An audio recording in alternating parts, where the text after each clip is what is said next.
spring-fed belaires. We'll go along the boardwalk, get a few of our big breeders out, and at the end you guys are welcome to hold a baby crocodile as well.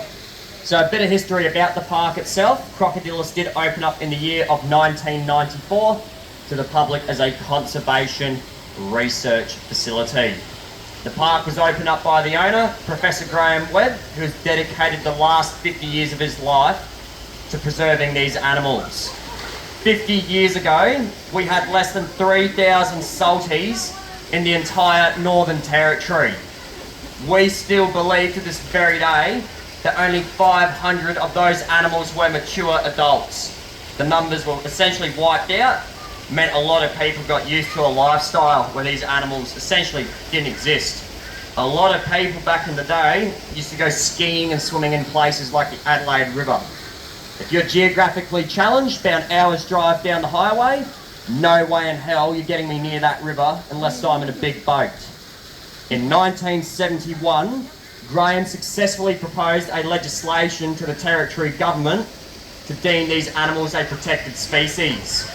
In the span of 50 years of protection, we've gone from 3,000 salties to what is now around 100 to 120,000, which is remarkable. However, 100,000 crocodiles and a lot of people, there is bound to be conflict. We've designed and implemented a management program to which we are now renowned globally for.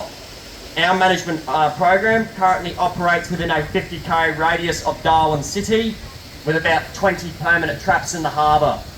Last year we caught and removed 308 crocodiles in the Darwin harbour. The largest last year was about 3.8 metres long. 2023 we got 271 animals. However, the biggest that year was a 4.6 metre male at the Elizabeth River boat ramp, which is about 10 minutes down the road from Palmerston. So what I'm trying to say to you guys, our goal at Crocodylus is not to instill fear. We simply want you to understand no matter where there is water, these animals are going to be around, whether you like it or not. Only swim in designated areas, camp 150 metres away from the water's edge, and always stay 5-10 metres away from the edge of the water.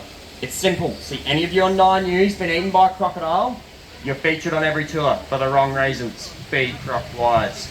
We are going to go along the boardwalk. Safety rules. No kids on shoulders. You lean over, something comes off, straight down the hatch. Do not know a nicer way of telling you. The one that does my head in, and I'll kick you off the boardwalk straight away. I see anyone put their kids on the bars, I'm going to throw chicken at you and I'll tell you to walk off, please. Don't do it. When I feed them a pig's leg, they'll take a pig's leg out of my hand from up here. They can get their heads above the bars. Hats, sunnies, phones, wallets, they fall in. Tough luck. If I go to cash converters, I'm a very happy man. Alright, fellas, I'm due for a new pair of sunnies as well. Make sure you don't lose them. Otherwise, hope I haven't scared you. Lost 2 people this morning, rookie numbers. We're going to go to the second pen on the right-hand side to Stubborn. Fall for a trap ever again. So if he doesn't go on a trap that's jumping at boats, the only way we're going to get rid of him is with a 308. And that's why through government law regulations in the Territory, when we catch any crocodile in a trap, he's immediately deemed problematic and must be removed for his own good.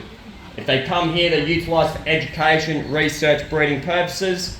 If not, they'll go to a farm, they'll be either a breeder or they'll be harvested on the farm.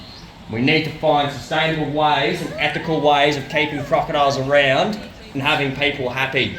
Imagine 50 years ago, you could ski into the Adelaide River. There is no way in hell you get me near that river unless I'm in a big boat now. Imagine me going up to you guys going, we need crocodiles around. But they might eat you if you're silly enough to go near the water. People can go, Tyson, go stuff yourself very quickly. So we had to find an incentive for people that are naturally afraid to willingly live alongside them, and that is through sustainable farming. Last year, we had our first fatality in 6 years, and that was a 12-year-old girl, 800k out of Darwin. What does everyone want to do to an animal that eats kids? What they want to do, makes them nervous and stare at me for 20 minutes. Yeah, they want them all gone. It's alright. I'll chuck people in there if you don't talk to me, I reckon. So, farming, worth a lot of money, and A-grade skin used to sell for $80 a square centimetre. If we don't farm them, every stupid cowboy's going to shoot every crocodile he can find, creates a lot of drama. So by sustainably farming them, we know there's a healthy population of crocodiles in the wild. They're not touching the wild population. It means we can manage crocodiles and keep people happy. And A-grade skin used to be worth $80 a square centimetre. Louis Vuitton sold a handbag 2 years ago for 1.2 mil for a handbag. So you can see why there'd be a lot of dramas if they weren't sustainably farmed. Up here,